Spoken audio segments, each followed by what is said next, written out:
नमस्कार, एनटिभी कोहलपुर समाचारमा स्वागत छ। म पुरुषोत्तम सापकोटा र सांकेतिकरणमा हुनुहुन्छ दोबासे दिपा थापा। गएको जेठ अन्तिम साता नेपाल भित्रिएको मनसुन देशैभरि फैलिएको छ। वर्षाले खेती लगाउन पाइने आशामा किसानहरू खुसी छन्, तर सँगसँगै प्राकृतिक विपदजन्य घटना बढ्ने आशंकाले चिन्ता समेत बढाएको छ। आजको समाचारमा बाजुराका 100 भन्दा बढी गाउँ बाढी पहिरोको जोखिममा परेको विषय छ। त्यसबाहेक थोरै सस्तो पाउने आशामा किनमेलका लागि भारतीय बजारमा पुगेका दाङका 2 महिलामाथि भएको सामूहिक बलात्कार अनि साँडेको लडाईँ हेर्ने क्रममा रङ्गशाला भत्किएपछि कोलम्बियामा भएको मानवीय क्षतिको प्रसङ्ग पनि। तर सुरुमा प्रमुख समाचार। मनसुन देशभर फैलिएसँगै अबको 3 दिन देशका विभिन्न नदीमा बाढीको खतरा। बाजुराका 100 भन्दा बढी गाउँ बाढीको पहिरोको जोखिममा। कर्णाली प्रदेश सरकारले झण्डै 1.5 वर्ष अघि गरेको सम्झौता कार्यान्वयन नभएको सुर्खेतका बाढी समुदायको गुनासो, फेरि आन्दोलनमा उत्रिने चेतावनी। हिजो वृद्धि भएको शेयर बजार आज दोहोरो अङ्कले घट्यो। 56,41,000 किता शेयर 2 अर्ब 4 करोड 48 लाख रुपियाँमा कारोबार। जाडो महिना सुरु हुनु अघि नै रुससँगको युद्ध अन्त्य गर्न सहयोगका लागि युक्रेनको आग्रह। जाडोमा रुस विरुद्ध लड्न कठिन हुने राष्ट्रपतिको भनाई। र म्यान्चेस्टर सिटीका फरवार्डर ग्याब्रियल जिसुसलाई भित्र्याउन आर्सेनल तयार। झण्डै 4.5 करोड पाउन्ड तिर्न सहमति।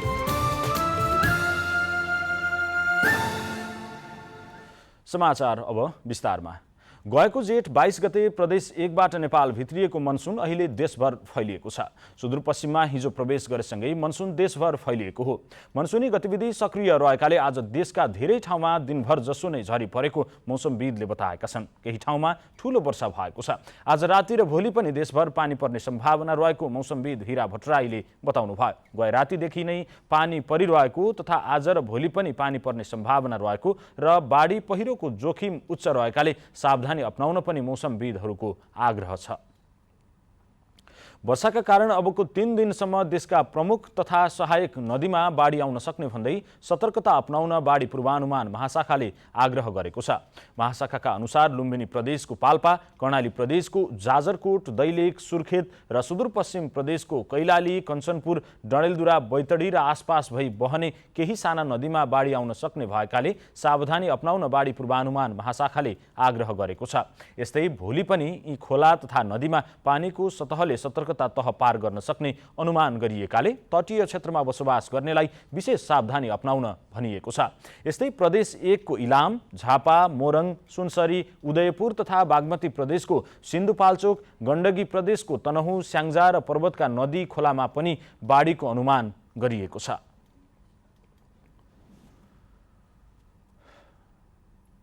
बाजुरा जिल्लाको 100 भन्दा बढी गाउँ बाढी र पहिरोको उच्च जोखिममा रहेका छन्। जिल्ला प्रशासन कार्यालय बाजुराको तथ्याङ्क अनुसार 9वटै स्थानीय तहका 116 बढी गाउँ बाढी पहिरोको उच्च जोखिममा रहेका छन्। हरेक वर्षातमा त्यहाँका गाउँहरू जोखिममा हुने भएकाले जोखिम क्षेत्रका परिवारलाई अन्य ठाउँमा स्थानान्तरण गर्नुपर्ने स्थानीयको माग रहँदै आएको छ। त्रिवेणी गाउँपालिकामा 13 गाउँ, बुढीगङ्गा नगरपालिकामा 25, खप्तड छेडेदह गाउँपालिकामा 14, बुढीनन्दा नगरपालिकामा 10, जगन्नाथ गाउँपालिकामा 3, स्वामी कार्तिकका 9 र बडीमालिका नगरपालिकाको 15 गाउँ बाढी पहिरोको उच्च जोखिममा रहेका छन्। गैर सरकारी संस्था महासङ्घ बाजुराका अध्यक्ष कृष्ण अधिकारीले जिल्लामा धेरै परिवार उच्च जोखिममा भए पनि सरोकार राख्ने निकायले बस्ती स्थानान्तरणमा कुनै पहल नगरेको गुनासो गर्नुभएको छ।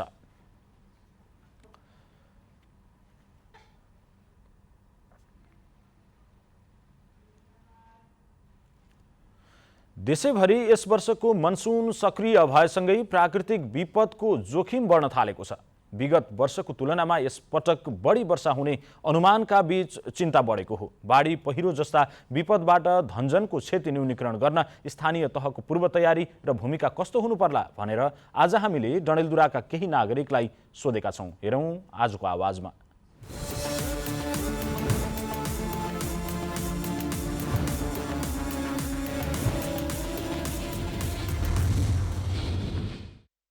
प्रत्येक आफ्नो स्थानीय तहमा सर्वदलीय बैठक बोलाउने, त्यो सर्वदलीय बैठकबाट एउटा विपद कार्यदल गठन गर्ने। त्यो विपद कार्यदललाई विभिन्न नियम कानुन र त्यो विपद कार्यदलको एउटा नम्स बनाएर त्यो नम्सभित्र रहेर त्यो विपद कार्यदललाई यस्ता बर्खाको समयमा आउने प्राकृतिक प्रकोपमा द्रुत गतिमा त्यसलाई परिचालन गर्नुको लागि त्यसका लागि त्यो विपद कार्यदलको लागि आवश्यक बजेटहरू पनि व्यवस्था गर्ने। यसका लागि स्थानीय सरकारहरूले विपद व्यवस्थापनका लागि गुरुयोजना तयार गरेर त्यसको प्रतिकार्य योजना र त्यसको व्यवस्थापनका लागि बजेटको विनियोजन गरेर त्यहाँको वस्तुगत आवश्यकताका आधारमा प्रतिकार्य योजना तयार गरेर लागू गर्नुपर्छ। विशेष योजना सहित ल्याउनुपर्छ, किनभने आपतकालीन योजना हुन्छ नि त्यो दैविक प्रकोप भनेको चाहिँ यो अलि बर्खाको समय बढी क्षति पुग्नुहुन्छ र डडेलधुराको सबैभन्दा बढी क्षति अहिले पनि गतको असोज 31 देखि कार्तिक 2 सम्मको अमरगढी एकदमै सङ्कटग्रस्त क्षेत्र घोषणा गरिएको छ। अबको स्थानीय निकायले बजेट आउँदैछ, आपतकालीन एउटा कोष स्थापना गरेर भइपर्ने विपदको लागि एउटा समाधान सहितको योजना ल्याउनुपर्छ। यसलाई के हो भने यहाँको स्थानीय सरकारले यो वृक्षारोपणमा पहिल्यैदेखि सुरु गर्नुपर्ने, अझै पनि सम्भावित क्षेत्रहरूमा वृक्षारोपणको अभियानलाई अलि अगाडि बढाउनु पर्दछ। यसलाई महत्त्वका साथ लिनुपर्दछ। त्यसै गरेर यो अहिले चाहिँ सडकका नाममा, सिँचाइका नाममा, विकासका नाममा विभिन्न खालका चाहिँ यो डोजरहरू, स्काइबेटरहरू लगाएर चाहिँ यो एउटा विकासका नाममा जुन होडबाजी चलेको छ, यसलाई पनि व्यवस्थित ढङ्गले चाहिँ अब यो वनलाई पनि संरक्षण गर्ने, विधि प्रक्रिया पुर्याएर चाहिँ अगाडि बढ्ने खालको एउटा सिस्टम बनाइदिएको भए यसले पनि न्यूनीकरण गर्थ्यो। स्थानीय सरकारले समयमै विपद व्यवस्थापन सम्बन्धी जोखिम नक्सा बनाउने, जोखिम स्थलहरूको पहिचान गर्ने र ती स्थलहरूमा जोखिम हुन नदिनका निमित्त योजना बनाउने र योजना अनुरूप त्यहाँको वस्तुहरूलाई आवश्यक मात्रामा सुसूचित गर्ने, समय समयमा उनीहरूलाई बाढी प्रकोप सम्बन्धी तालिम गोष्ठीहरूको आयोजनाहरू गर्ने। हरेक यहाँका 7वटै स्थानीय तहले विपद व्यवस्थापनको लागि पूर्व सतर्कता अपनाउनुपर्छ र जुन अहिले हामीले त्यो बेला जति बेला विपद पर्छ त्यति बेला उद्धार गर्नुभन्दा पूर्व तयारी गरेर एउटा 7वटै गाउँपालिकाले एउटा विपद व्यवस्थापनको लागि एउटा कोष नै निर्माण गर्नुपर्छ भन्ने मेरो धारणा हो।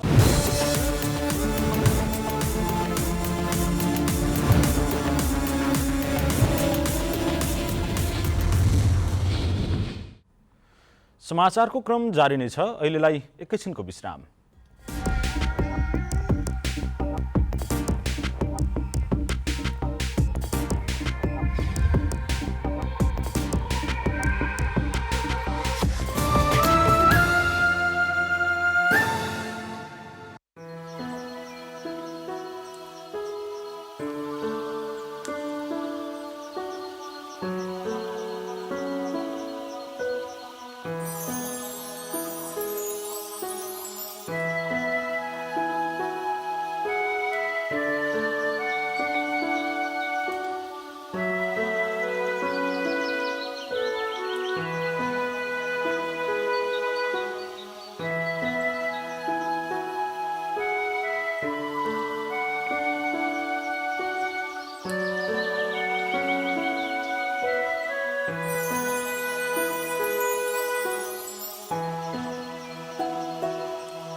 विश्रामपछि समाचारमा पुनः स्वागत छ। अब बाँकी समाचार।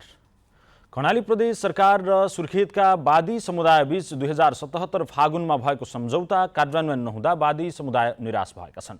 जग्गा प्राप्तिको मुख्य माग राखी सुर्खेत स्थित मुख्यमन्त्री तथा मन्त्री परिषद कार्यालयमा 17 दिन लामो धरना बसेका उक्त समुदायसँग तत्कालीन मुख्यमन्त्री महेन्द्र बहादुर साई नेतृत्वको सरकारले 5 बुँदे सम्झौता गरेको थियो।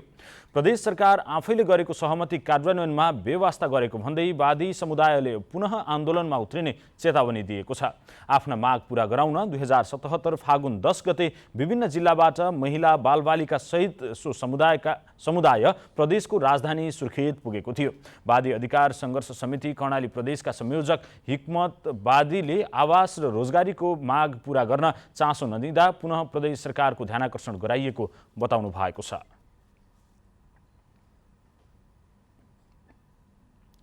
दाङका 2 महिलामाथि सामूहिक बलात्कार भएको अभियोगमा 4 जना भारतीय नागरिक पक्राउ परेका छन्। घटनास्थल भारतीय क्षेत्र भएकाले निवेदन भारतको उत्तर प्रदेश स्थित बलरामपुर जिल्लाको हरैया थानामा दर्ता भएको थियो। निवेदनपछि घटनामा संलग्न रहेको अभियोगमा 4 जना भारतीय युवालाई त्यहाँको प्रहरीले पक्राउ गरेको जिल्ला प्रहरी कार्यालय दाङका प्रहरी नायब उपरीक्षक मुकुन्द रिजालले जानकारी दिनुभयो। भारतीय युवाहरूको समूहले राजपुर गाउँपालिका 6 दाङका 2 जना महिलालाई बलात्कार गरेको र 4 जनामाथि कुटपिट गरेको जानकारी आएपछि नेपाल र भारत पक्षका सुरक्षा अधिकारीहरू घटनास्थल पुगेका थिए। खाङ्ग्रा नाकामा बसोबास गर्ने नेपालीहरू खाद्यान्न किन्नका लागि भारतीय बजार मणिपुर जाने गर्दछन्। बीचमा 4 किलोमिटर जङ्गलको बाटो पर्दछ। त्यही जङ्गलमा भारतीय लुटेराहरूले महिलामाथि जबरजस्ती गरेको, कुटपिट र लुटपाट गरेको प्रहरीले जनाएको छ। खाङ्ग्रा नाका पुग्न राजपुर 5 जङ्ग्रहवाको सडक भए पनि बर्खाका कारण उक्त सडक बिग्रिएकाले कोइलाबास हुँदै भारतीय भूमि प्रयोग गरेर खाग्रा पुग्नुपर्ने बाध्यता छ। युवाहरूको एक समूहले आक्रमण गरी बैजनाथ 6 बाँकेका मिलन भनेर चिनिने दीक्षित खड्काको मृत्यु भएको छ। इलाका प्रहरी कार्यालय कोहलपुरका प्रमुख ऐन बहादुर मल्लका अनुसार बैजनाथ गाउँपालिका 4 स्थित एलभी चोकमा भएको आक्रमणमा परि घाइते हुनुभएका खड्काको उपचारका क्रममा काठमाडौँमा मृत्यु भएको हो। आक्रमण गर्ने युवाहरू बैजनाथ गाउँपालिकाका सुन्दर साई, पूर्णबहादुर बुढा मगर, खगेन्द्र थापा मगर र गोविन्द विकलाई प्रहरीले नियन्त्रणमा लिएर अनुसन्धान सुरु गरेको जनाएको छ। घटनामा संलग्न व्यक्तिहरूमाथि थप अनुसन्धान गरी कारबाही प्रक्रिया अगाडि बढाइएको प्रहरीले जानकारी दिएको छ।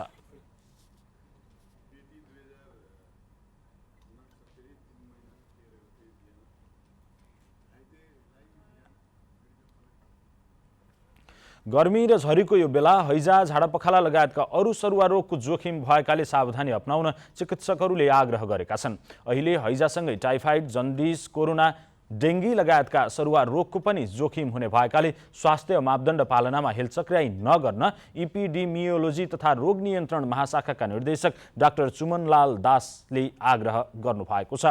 पछिल्लो पटक भारतमा कोरोना संक्रमण बढेपछि नेपालमा पनि संक्रमण दर बढ्न थालेको छ। यस्तै काठमाडौँमा हैजाका बिरामी बढेका छन्।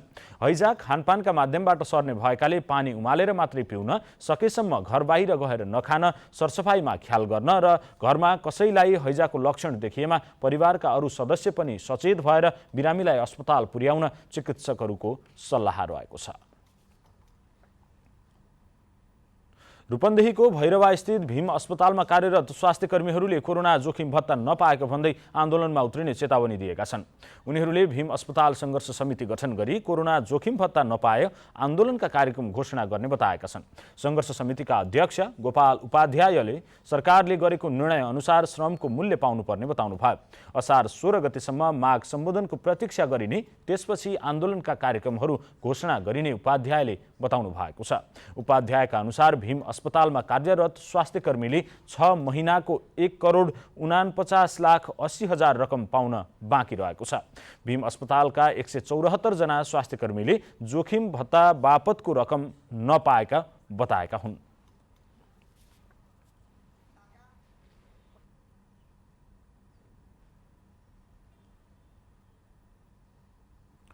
डोटीको बडीकेदार गाउँपालिका 5 को रन्तोला सामुदायिक स्वास्थ्य इकाइलाई प्रभावकारी स्वास्थ्य सेवा दिन पूर्वाधारको अभाव भएको छ। खानेपानी, शौचालय, विद्युत तथा स्वास्थ्य उपकरण लगायतका पूर्वाधार अभाव रहेको रन्तोला सामुदायिक स्वास्थ्य इकाइका इन्चार्ज बमबहादुर चन्दले बताउनु भएको छ। स्वास्थ्य पूर्वाधारको अभाव भए पनि औषधि उपचार सेवालाई प्रभावकारी बनाउने प्रयास भइरहेको उहाँले बताउनुभयो। नियमित स्वास्थ्य उपचार बाहेक रन्तोला सामुदायिक स्वास्थ्य इकाइबाट सुत्केरी सेवा लिने स्थानीयको सङ्ख्या पनि वृद्धि भएको इकाइका आमा सुरक्षा फोकल पर्सन विष्णा बमले बताउनु भएको छ। समाचारको क्रम जारी नै छ, एकैछिनको विश्राम।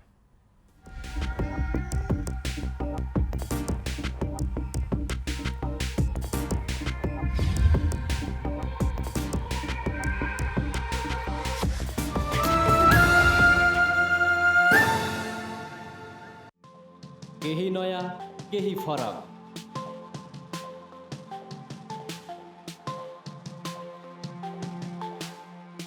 राष्ट्रिय सञ्चारको मेरुदण्ड नेपाल टेलिभिजनको प्रादेशिक च्यानल एनटिभी कोहलपुर। पश्चिम नेपालको लुम्बिनी, कर्णाली र सुदूरपश्चिमको एकमुष्ट आवाज। सत्य समाचार, तटस्थ विचार। कार्यक्रममा मौलिकता, समावेशिता र विकासमा विस्तार। डिजिटल दुनियाँमा तपाईको विचार र भावनालाई संसारसँग जोड्दै एनटिभी कोहलपुर। सूचना, शिक्षा र मनोरञ्जनको यो यात्रा हो समृद्धिको।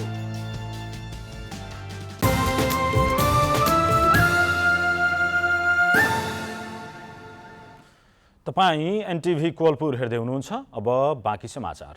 पछिल्लो 24 घण्टामा थप 41 जनामा कोरोना भाइरसको संक्रमण पुष्टि भएको छ। स्वास्थ्य तथा जनसङ्ख्या मन्त्रालयका अनुसार 2337 जनाको पीसीआर परीक्षणमा 36 जना र 1021 जनाको एन्टिजेन परीक्षणमा 5 जना गरी 41 जनामा संक्रमण पुष्टि भएको हो। पछिल्लो 24 घण्टामा कोरोनाबाट 20 जना निको भएका छन् भने हाल देशभर 208 जना सक्रिय संक्रमित रहेका छन्, जसमध्ये 202 जना होम आइसोलेसनमा रहेका छन् भने 6 जना संस्थागत आइसोलेसनमा र 3 जना आइसियुमा रहेको मन्त्रालयले जनाएको छ। आज थपिएका सँगै नेपालमा कोरोना संक्रमितको कुल संख्या 11,20,600 पुगेको छ। नेपालमा मृत्यु हुनेको संख्या 11,952 पुगेको छ भने 9,67,409 जना संक्रमण मुक्त भएका छन्। अब अन्तर्राष्ट्रिय समाचार।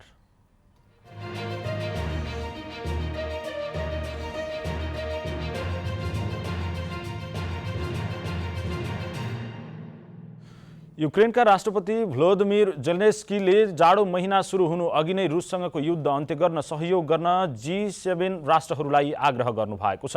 जेलेन्स्कीले सो मौसममा आफ्ना सैनिकहरू रुस विरुद्ध लड्न कठिन हुने बताउँदै यो वर्षको अन्त्यसम्ममा युद्ध अन्त्य गर्न आग्रह गर्नुभएको हो। उहाँले भर्चुअल रूपमा जर्मनीमा आयोजित G7 सम्मेलनलाई सम्बोधन गर्नुभएको थियो। उहाँले G7 राष्ट्रसँग हवाई सुरक्षा प्रणाली निर्माण, पुनर्निर्माण, खाद्य वस्तुको निर्यात लगायतका लागि सहायता माग गर्नुभएको थियो। उहाँले रुस विरुद्ध प्रतिबन्धहरूमा थप कडा गर्न पनि आग्रह गर्नुभयो। जवाफमा G7 राष्ट्रका नेताहरूले रुसमाथि दबाव कायम राख्ने प्रतिबद्धता जनाएका अन्तर्राष्ट्रिय सञ्चार माध्यमहरूले जनाएका छन्।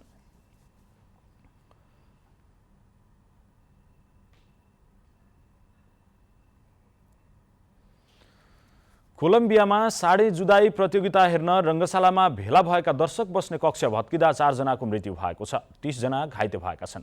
कोलम्बियाको एक एलएसपीले रङ्गशालामा प्रतियोगिता चलिरहँदा काठको 3 तले दर्शक दीर्घा भत्किएको जनाइएको छ। कोलम्बियामा वर्षेनी आयोजना हुने गरेको सान पेड्रो फेस्टिभलमा साँडेले हानेर कैयौँको ज्यान जाने गरेको छ। राष्ट्रपति गुस्ताभो पेट्रोले यस्ता प्रतियोगितामाथि प्रतिबन्ध लगाउनु पर्ने धारणा राख्नु भएको छ।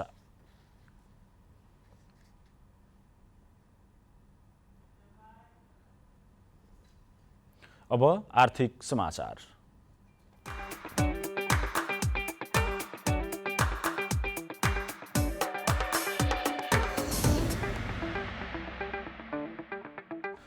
हिजो आइतबार झण्डै 95 अङ्कले बढेको शेयर बजार आज भने दोहोरो अङ्कले घटेको छ। शेयर बजार परिसूचक नेप्से आज 23.85 अङ्कले घटेर 1933.13 बिन्दुमा झरेको हो।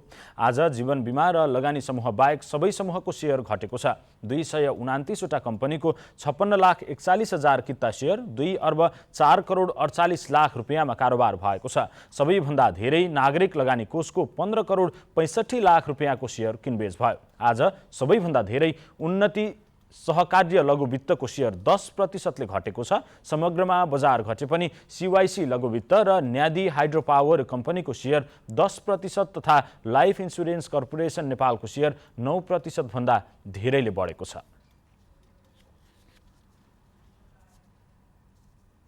कृषिलाई व्यावसायिक बनाउन सल्यानको शारदा नगरपालिकाले किसानलाई 50% अनुदानमा कृषिजन्य सामग्री वितरण गरेको छ।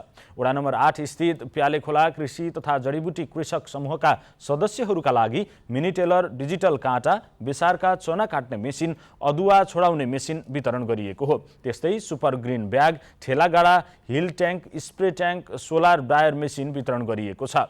समूहलाई व्यावसायिक अदुवा तथा बेसार पकेट कार्यक्रम अन्तर्गत अदुवाको बिउ 15 क्विन्टल र बेसार 10 क्विन्टल बिउ यसअघि उपलब्ध गराइएको थियो। कृषक समूहलाई शारदा नगरपालिकाले 10,50,000 बराबरको सामग्री हस्तान्तरण गरेको कृषि शाखा प्रमुख प्रकाश खड्काले बताउनु भएको छ। स्थानीय तहले कृषि र पशुपालन क्षेत्रमा कृषकलाई प्रोत्साहन दिन अनुदान लगायतका कार्यक्रम अघि बढाएको कृषि शाखा प्रमुख प्रकाश खड्काले बताउनु भयो। अब खेलकुद समाचार।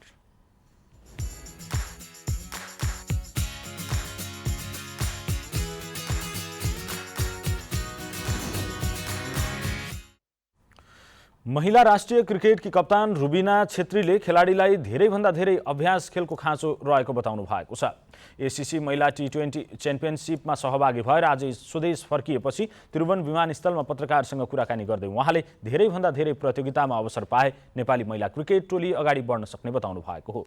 उहाँले सकेसम्म सबै खेलाडी काठमाडौँमै बसेर अभ्यासलाई निरन्तरता दिने योजना बनाएको पनि बताउनु भएको छ। त्यस्तै अस्मिना कर्माचार्यले पनि मलेसिया भ्रमण राम्रो अनुभव लिने अवसर भएको र आउँदो दिनमा अझै राम्रो गर्ने अभ्यास खेललाई निरन्तरता दिनुपर्ने बताउनु भएको छ। उहाँले राम्रो खेल्दा खेल्दै पनि एसीसी महिला T20 च्याम्पियनसिपबाट बाहिरिनु परेकोमा दुःख लागेको बताउनु भयो। वर्षाका कारण खेल प्रभावित हुँदा नेपाल च्याम्पियनसिपको सेमिफाइनलबाट बाहिरिएको थियो।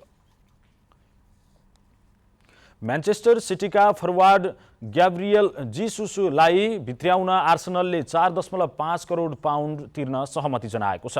gold.com का अनुसार क्लबले खेलाडीसँग पनि व्यक्तिगत शर्तहरूमा सम्झौता गरिसकेको छ। आर्सेनलका म्यानेजर मिकेल आर्टेटाले जीसुसलाई आगामी सिजनका लागि नम्बर 1 टार्गेट बनाउनु भएको थियो। अनुबन्धनको विषयमा दुई क्लबहरूबीच शुक्रबार सहमति भएको थियो भने क्लबले खेलाडीसँग आइतबार सम्झौता गरेको थियो। सन् 2016-17 सिजनमा सिटी भित्रिएका 25 वर्षीय जीसुसले प्रिमियर लिग क्लबका लागि 58 गोल गर्नुका साथै 29 वटा एसिस्ट गोल गर्नुभएको छ। उहाँले यस क्रममा 4 वटा प्रिमियर लिगको उपाधि जित्नुका साथै 3 वटा लिग कप र एउटा एफए कपको पनि उपाधि जित्नु भएको छ।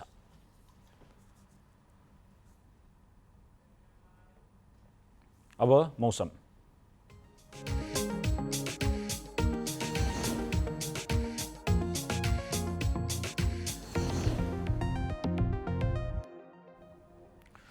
आज देशभरका पहाडी भूभागका धेरै स्थानमा र बाँकी भूभागका थोरै स्थानमा मेघगर्जन, चट्याङ सहित हल्कादेखि मध्यम वर्षा भयो। आज राति पनि देशका अधिकांश स्थानहरूमा मेघगर्जन, चट्याङ सहित हल्कादेखि मध्यम वर्षाको सम्भावना रहेको छ भने लुम्बिनी प्रदेश र सुदूरपश्चिम प्रदेशका 1-2 स्थानमा भारी वर्षाको पनि सम्भावना रहेको छ। अब मौसम सम्बन्धी थप विवरण।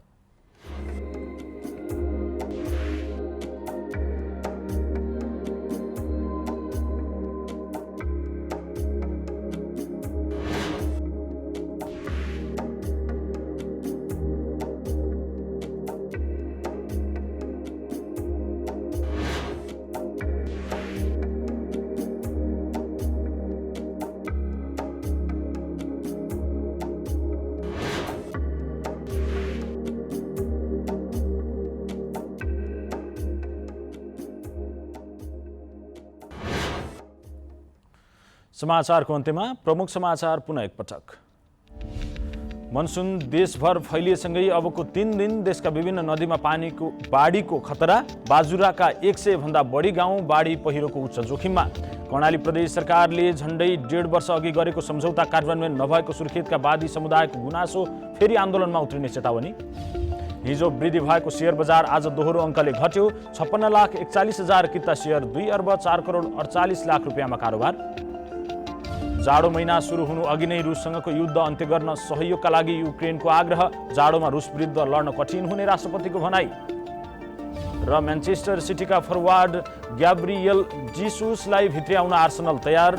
4.5 करोड पाउन्ड तिर्ने सहमति।